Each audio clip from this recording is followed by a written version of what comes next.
Bonsoir les amis, heureuse de vous retrouver pour une nouvelle lecture. Aujourd'hui, je continue la lecture de Cinna de Corneille. Je vous ai choisi la scène 1 de l'acte 3.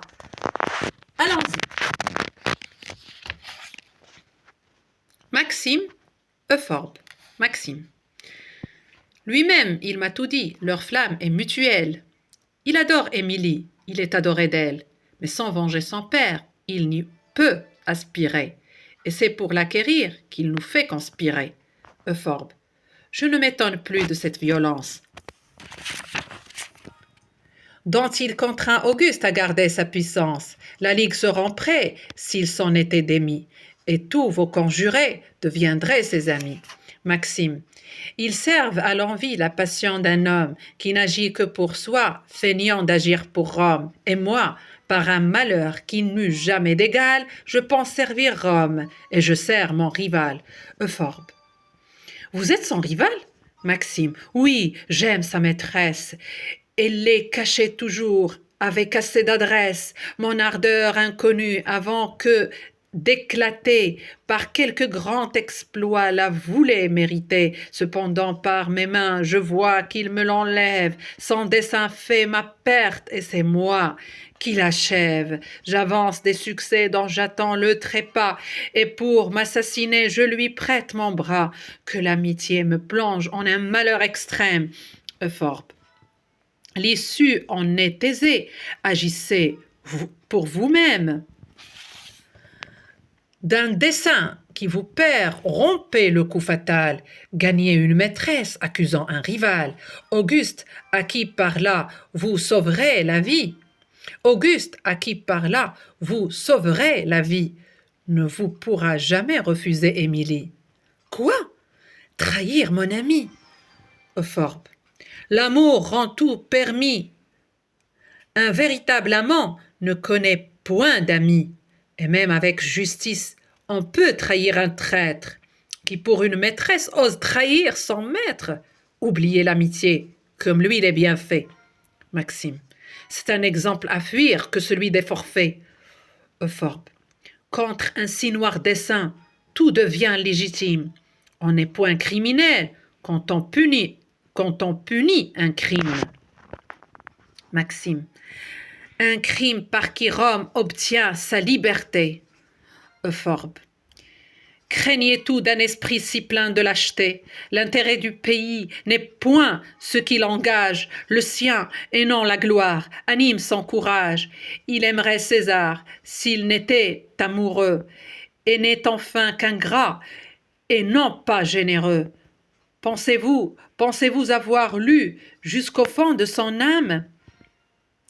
Sous la cause publique, il vous cachait sa flamme, et peut cacher encore sous cette passion les détestables feux de son ambition. Peut-être qu'il prétend, après la mort d'Octave, au lieu d'affranchir Rome, en faire son esclave, qu'il vous compte déjà pour un de ses sujets, ou que sur votre perte il fonde ses projets. Maxime. Mais comment l'accuser sans nommer tout le reste? À tous nos conjurés la vie serait funeste, et par là nous verrions indignement trahis ceux qu'engage avec nous le seul bien du pays. D'un si lâche dessein mon âme est incapable, il perd trop d'innocents pour punir un coupable. J'ose tout contre lui, mais je crains tout pour eux. Euphorbe. Auguste s'est lassé d'être si rigoureux.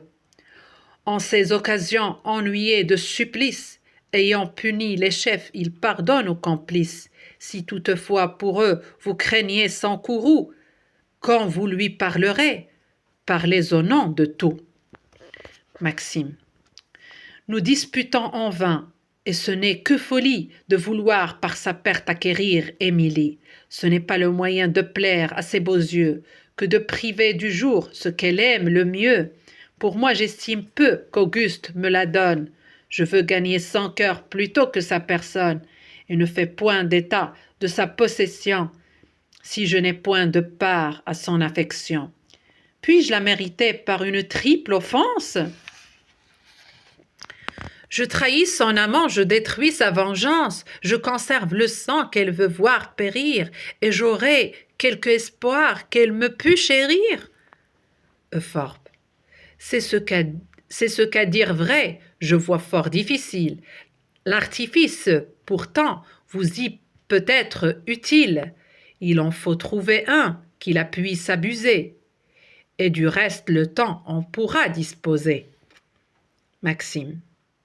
Mais si pour s'excuser, il nomme sa complice, mais si pour s'excuser, il nomme sa complice, s'il arrive qu'Auguste avec lui la punisse, puis-je lui demander pour prix de mon rapport celle qui nous oblige à conspirer sa mort? Euphorbe.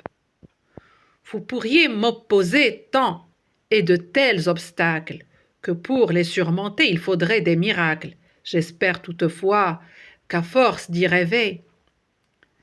Maxime. Éloigne-toi. Dans peu j'irai te retrouver. Sina vient, et je veux en tirer quelque chose pour mieux résoudre après ce que je me propose.